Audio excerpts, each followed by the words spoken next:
আমরা অনেকেই এই ভাষণটা সম্পর্কে জানি না। আমরা অনেক ভাষণ নিয়ে এখন গর্ব করি। নবী করিম সাল্লাল্লাহু আলাইহি ওয়াসাল্লামের এই যে সর্বশ্রেষ্ঠ ভাষণ, এটা কতজন জানেন? বিদায় হজের ভাষণ। কতজন জানেন বিদায় হজের ভাষণে নবী সাল্লাল্লাহু আলাইহি ওয়াসাল্লাম কি বলেছিলেন উম্মতকে? আমরা একটু আপনাদেরকে শোনাবো, শুনিয়ে ইনশাআল্লাহ লেকচারটা শেষ করব। নবী করিম সাল্লাল্লাহু আলাইহি ওয়াসাল্লাম এই দিনে 31টা বিষয়ে উম্মতকে নির্দেশ দিয়েছেন। 31টা বিষয়, সবগুলো বলার সময় পাওয়া যাবে না, আমি কয়েকটা কথা বলছি। নবী করিম সাল্লাল্লাহু আলাইহি ওয়াসাল্লাম সবার সামনে দাঁড়িয়ে দীর্ঘ 23 বছর অক্লান্ত পরিশ্রম করে দাওয়াতি মিশন কমপ্লিট করার পরে সবাইকে সমবেত করে একটা হজ করলেন। হজ করার পরে তিনি গুরুগম্ভীর কণ্ঠে বলছেন,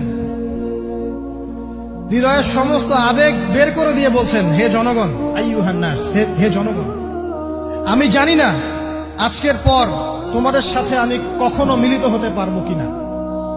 একটু চিন্তা করেন, সাহাবীরা সামনে দাঁড়িয়ে আছেন, নবীজি দাঁড়িয়ে এই কথাটা বলছেন, হে জনগণ, আমি জানি না আজকের পরে আমি তোমাদের সাথে মিলিত হতে পারবো কিনা। অতএব যে ব্যক্তি আজকে আমার এই কথাগুলোকে স্মরণ রাখবে, সে যেন অন্যের কাছে এই কথাগুলো পৌঁছে দেয়। হতে পারে যার কাছে পৌঁছে দেওয়া হচ্ছে সেই এই কথাগুলোকে বেশি সংরক্ষণ করতে পারবে। আল্লাহ পাক তার প্রতি রহম করুন যে আমার এই কথাগুলোকে অন্যের কাছে পৌঁছে দেবে। নবীজির ভাষণ। এরপর নবীজি বলছেন, জেনে রাখো, নিশ্চয়ই তোমাদের পরস্পরের, মুসলিমদের পরস্পরের সম্পদ, পরস্পরের রক্ত, পরস্পরের এই যে জান, মাল, ইজ্জত, এগুলো একে অপরের জন্য হারাম। মুসলিমদের পরস্পরের রক্ত, পরস্পরের ইজ্জত, সম্মান একে অপরের জন্য হারাম। এর হানি করা একে অপরের জন্য হারাম। ঠিক যেমন আজকের এই দিন হারাম, এই শহর হারাম, এই মাসও হারাম।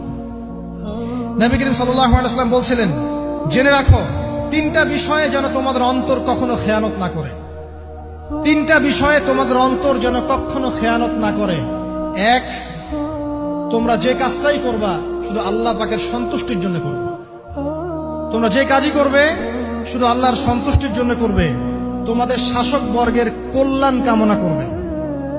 তোমাদের শাসক বর্গের কল্যাণ কামনা করবে। 3 নাম্বার, মুসলিমদের জামাতকে আঁকড়ে ধরে রাখবে। মুসলিমদের ইউনাইটেড কমিউনিটিকে আঁকড়ে ধরে থাকবে। এই 3টা বিষয় পালনের ক্ষেত্রে তোমাদের অন্তর যেন খেয়ানত না করে। এদিন সূর্য ঢলে যাওয়ার পরে নবী সাল্লাল্লাহু আলাইহি ওয়াসাল্লাম আরো বললেন, শুনে রাখো হে মানব জাতি, এটা ভালো করে শোনেন, শুনে রাখো হে মানব জাতি, নিশ্চয়ই আমি মুহাম্মদ সাল্লাল্লাহু আলাইহি ওয়াসাল্লাম জাহেলি যুগের যত কুপ্রথা আছে সমস্ত কুপ্রথাকে আমার পায়ের তলে পিষ্ট করে গেলাম। জাহেলি যুগে কি ছিল ভাই?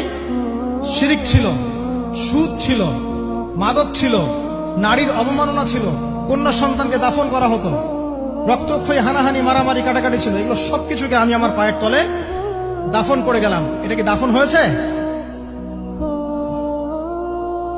তিনি বলছেন, নিশ্চয়ই আমি জাহেলি যুগের সুদকে আমার পায়ে তলে পিষ্ট করে যাচ্ছি।